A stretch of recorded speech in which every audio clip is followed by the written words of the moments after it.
Good Monday morning, my little sunshines. How are you today?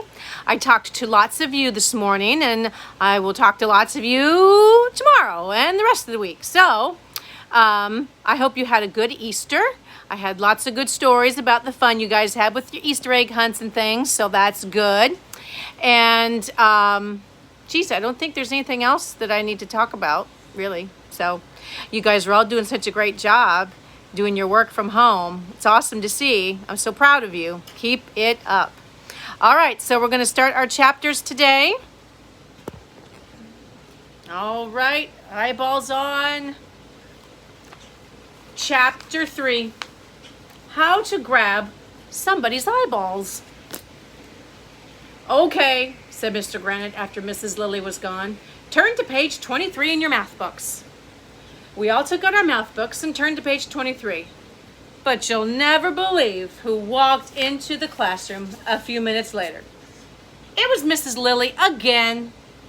Mrs. Lilly, I thought you said you had to go, said Mr. Granite. To what do we owe the pleasure of your company now? That's grown-up talk for, what are you doing here again? I did have to go, Mrs. Lilly said, and I went. Now I'm back. Well, I'm glad a tree didn't fall on you, I told her. But I thought you were going to come back another day, said Mr. Granite. We're starting our math lesson now. Math, eh? Said Miss Lilly. Well, if we print up a newspaper with 10 pages in it, and there are 5 articles on each page, how many articles can we fit into the newspaper? Some kids raised their hands. Mrs. Lilly called on Little Miss I Know Everything. Of course. 50, said Andrea, because 5 10s make a 50. Correct, said Mrs. Lilly. See, we just did a math lesson. Now, let's write some of those articles for our newspaper. I give up, said Mr. Granite. If you need me, I'll be in the teacher's lounge. He went to the teacher's lounge, which is a secret room where the teachers go to have hot tub parties. Mrs. Lilly took off her trench coat, and we all gathered around her on the floor. What should we write about? Asked Emily. You write about what you know, said Mrs. Lilly. You know a lot about your school. How about we make a school newspaper? We can call it the Elementary Century. You can all write articles for it. Little Miss Annoying was all excited, and she was waving her hands around like it was on fire. I already wrote something at home, she announced, pulling out some papers of her desk. Maybe we can use it in our newspaper. Ugh, could she possibly be any more boring? Only Andrea would write an article for a newspaper before she even knew we were going to make a newspaper. She held up her dumb article so we could all see it, and the first page said, I love elementary school, by Brenda Myers. Who's Brenda Myers? Asked Alexia. And that's my pen name, said Andrea. You name your pens, I said. That's weird. Ugh. Andrea rolled her eyes, and then she read her article out loud.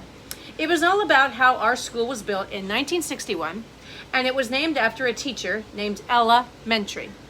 Then it went on to talk about a bunch of other really boring stuff, like the history of the school. I thought I was going to die from the boredom. And when the torture was over, Andrea looked up at Mrs. Lilly and waited for her to say how wonderful that dumb article was. But that's when the most amazing thing in the history of the world happened. Mrs. Lilly dropped Andrea's article right into the trash can. That was terrible, she said. Oh, snap, said Ryan. Well, Andrea looked like she was going to explode. I mean, I don't think a grown-up ever said anything like that to her. Ha, ha, ha, Nana Boo-Boo on her, in her face. It was the greatest moment of my life. The Elementary Century needs to reach out and grab the reader's eyeballs, said Mrs. Lilly. Ouch, I said. I don't want anybody touching my eyeballs. What I mean is that the newspaper has to compete with the internet, the TV, and video games. Our paper needs to have exciting stories, said Mrs. Lilly. Well, I thought your article was wonderful, Andrea, whispered Emily, who loves everything Andrea does. But our school is really boring, said Michael. I don't think we can make an exciting newspaper that will grab people's eyeballs.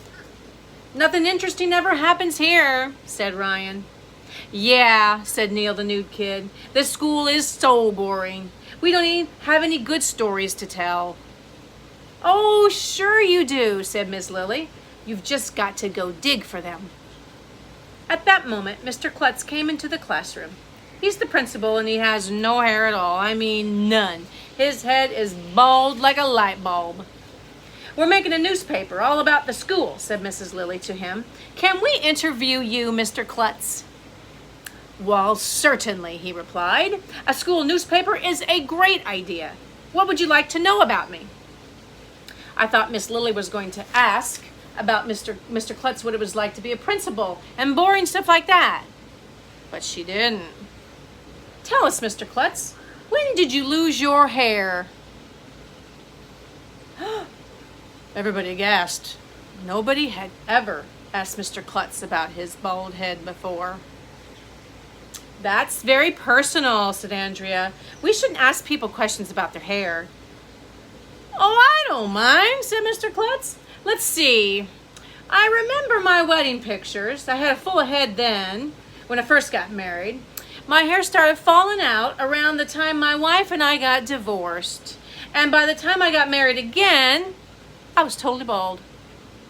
Mr. Klutz told us some more stuff about the good old days when he had hair, and then he said he had to go. Do you have to go? I asked. Or do you have to go? I have to go, he said.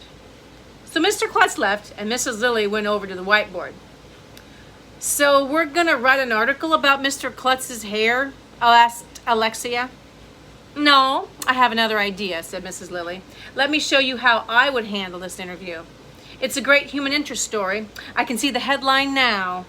And then she wrote this on the whiteboard with big letters.